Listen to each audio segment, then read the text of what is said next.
असलामुअलैकुम प्यारे दोस्तों, क्या हाल है जी। तुसां वेखदे पे हो साडा यूट्यूब चैनल गाल मोहाड़ ते मैं तुहाडा होस्ट अब्दुल मालिक मिराली। अच्छा, ये पौधा चेक करो। इस पौधे नूं इनू मूँह साड़ी आपां सदेने हैं। ये मूँह साड़ी इनू लगी हुई है और ये काफ़ी अरसे तू है।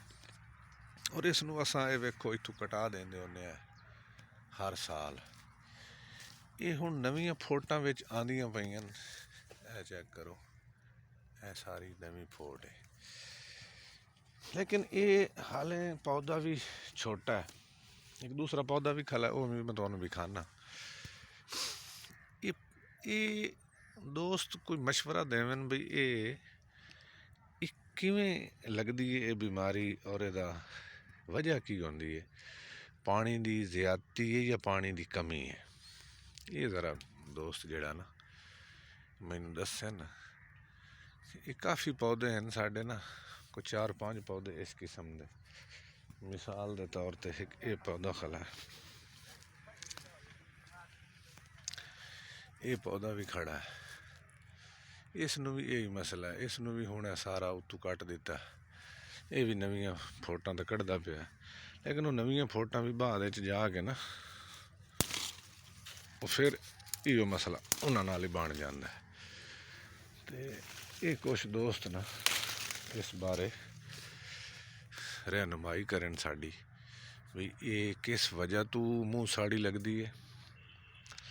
कि चलो किसी वड्डे पौधे नूं तां लगे तो चलो समझ आती है भी कोई मसला है तो हो सकता है। ये नौ आबाद पौधे न ते इन्हां बेचारियां नाल ये हाल होया है। बड़ी परेशानी है यार। एदा इलाज कोई पेस्टिसाइड जड़ियां दवाइयां वालियां कंपनियां वो बेचारियां जो दसेंदियां मिसाल के तौर पर भी यदि मुड्डां दे विचों मिट्टी फरोल के ते उत्थे चूना पाओ, या मतलब वो मिट्टी फरोल के दूई मिट्टी पा दो। ये सारे हरबे असां कर हटे हैं, लेकिन ये मूँह साड़ी जेड़ी है ना वो वहिंदी नहीं पई। 5-7 पौधे हैं ये नाल दे, ते ये जेड़े बागबान दोस्त हैं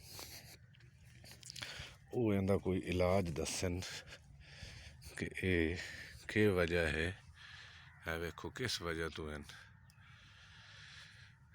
दोस्तों का शुक्रिया। हुणे नाल पौधा खला, ये बिल्कुल फिट खला, ये पौधा खला बिल्कुल फिट खला। लेकिन ये पौधा जेड़ा ना सानू इहो जिहे पौधे 4-5 साढ़े हैं ते असां हर साल इन्हां कट के थक पमने आया वेखो। ते ये फिर जाके दोबारा फुटदे न, जिसले हरे भरे होंदे न तो दोबारा फिर ये बीमारी हमला कर देंदी है। ये तो कोई दोस्त अबाब जरा रोशनी पावन भी एदा कोई मुस्तकिल इलाज जड़ा ना मिल जावे। ते चैनल नू सबसक्राइब करे सो, घंटी दे बटन नू दबाइसो, आवन वाली हर वीडियो तुहाडे तक बर वक्त पहुँच सके। तो एक मेहरबानी करो यार, चाहे एक तो मेरी वीडियो फुल वेखी करो, सारी वीडियो वेखी करो, तो यारां दोस्तों नू चैनल नू सबसक्राइब भी कराओ। बहुत बहुत शुक्रिया। अल्लाह हाफिज़, थैंक यू।